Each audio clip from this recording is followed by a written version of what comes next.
मैं उनसे भी कह रहा हूं कि वाकिफ नहीं है जो लोग सफर के उसूल से साये की भीख मांग रहे हैं बबूल से।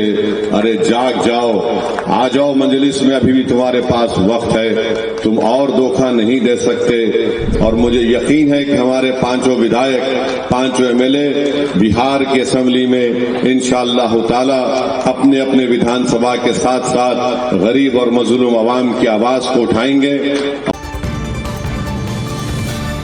बिहार में 5 सीटें जीतने के बाद असदुद्दीन ओवैसी उत्साहित हैं और सीमांचल की जनता के बीच उनका शुक्रिया अदा करने पहुंचे। नमस्कार, दर्श न्यूज़ देख रहे हैं आप, मैं हूं अनुराग। सीमांचल में AIMIM ने बम्पर सफलता हासिल की।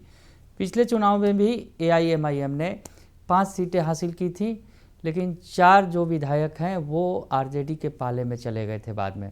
लेकिन इस बार भी उन्हीं सीटों पर जीत हासिल करके, जो अगर यूँ कहा जाए AIMIM ने बदला ले लिया। असदुद्दीन ओवैसी की पार्टी ने बम्पर वापसी की। बम्पर जीत की खुशी में आज असदुद्दीन ओवैसी बिहार पहुंचे और बिहार के सीमांचल इलाकों में कई रैलियां की। उन्होंने लोगों का शुक्रिया अदा किया और इस दौरान उनके निशाने पर RJD रही। और साथ ही साथ उन्होंने रैलियों में ये भी कहा कि वो बिहार सरकार का साथ देंगे, लेकिन उन्होंने एक शर्त रख दी।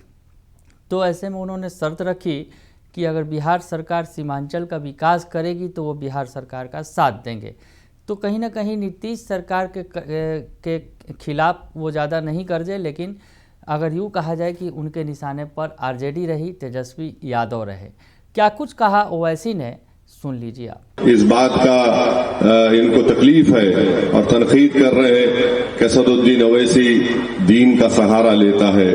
मैं लोगों से कहना चाह रहा हूं कि किसी शायर ने अच्छा कहा था कि जलाली बादशाही हो या जमहूरियत का तमाशा हो, जुदा हो दीन से सियासत तो रह जाती है चंगेजी।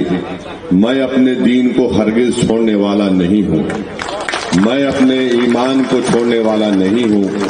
तुम अगर ईमान लूटने की कोशिश कर रहे हो तो याद रखो तुम्हारी ये कोशिश नाकाम हो जाएगी।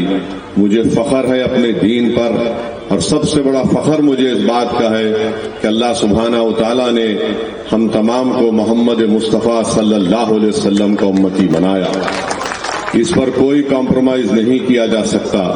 तो ये जो लोग बकवास लिखते हैं, बकवास कहते हैं, तुमको तुम्हारी सोच मुबारक। और याद रखिए कि भारत का संविधान हिंदुस्तान की दफा 25 के तहत, 26 के तहत, 29 के तहत हर भारत के नागरिक को इस बात की इजाजत देता है कि वो अपने अपने मजहब पर चलें और उस मजहब का प्रचार करें, उस मजहब के मानने वालों के मान सम्मान के लिए काम करें, उनको इंसाफ दिलाएं। और ये भारत का संविधान जिसको बाबा साहब अम्बेडकर ने लिखा, उनको भी इज्जत से नवाजता है जो किसी भगवान को नहीं मानते।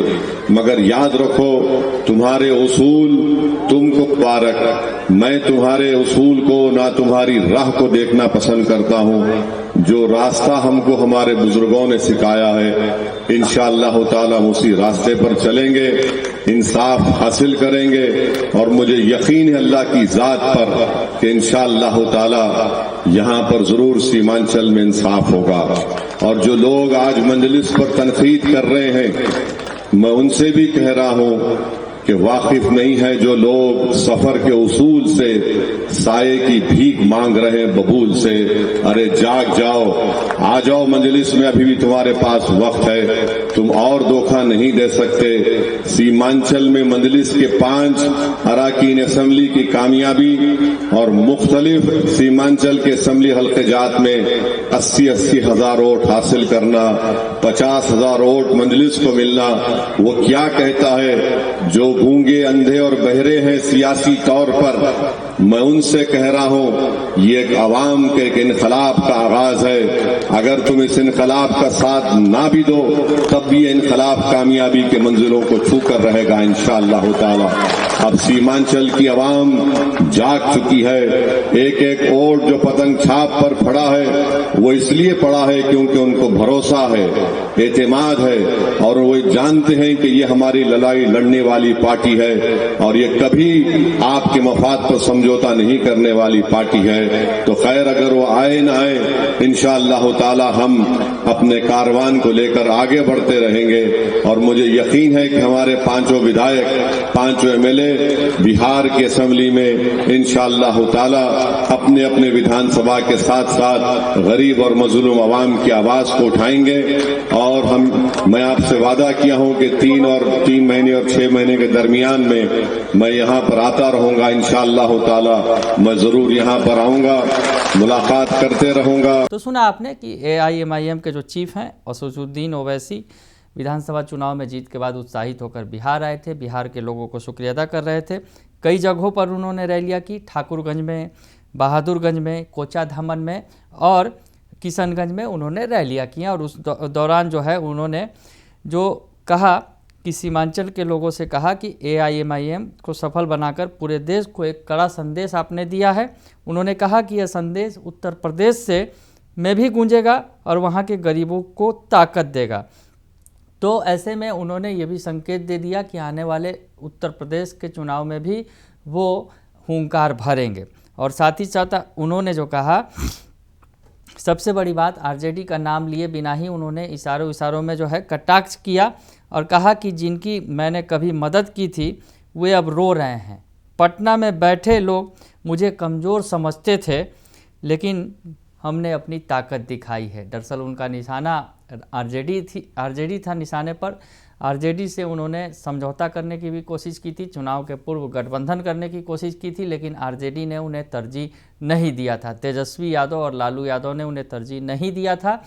तो ऐसे में उन्होंने सुना दिया और कहा कि हमें अपनी ताकत जो है हमने दिखाई है, ये जनता की ताकत है और ईश्वर का आशीर्वाद है। उन्होंने कहा कि ये जो सफलता है, चुनावी सफलता, वो ईश्वर का आशीर्वाद है और इसे सुरक्षित और मजबूत रखने का उन्होंने संकल्प लिया। तो ओवैसी आज बिहार पहुंचकर उन्होंने कहा, वादा भी किया कि वो बार बार बिहार आएंगे, लोगों के बीच अक्सर आते रहेंगे और जो बिहार की सरकार है, नीतीश सरकार है, उससे सीमांचल के लिए काम करवाएंगे। बने रहिए दर्श न्यूज़ के साथ, तमाम खबरों से आपको अपडेट रखेंगे। फिलहाल के लिए इतना ही, धन्यवाद।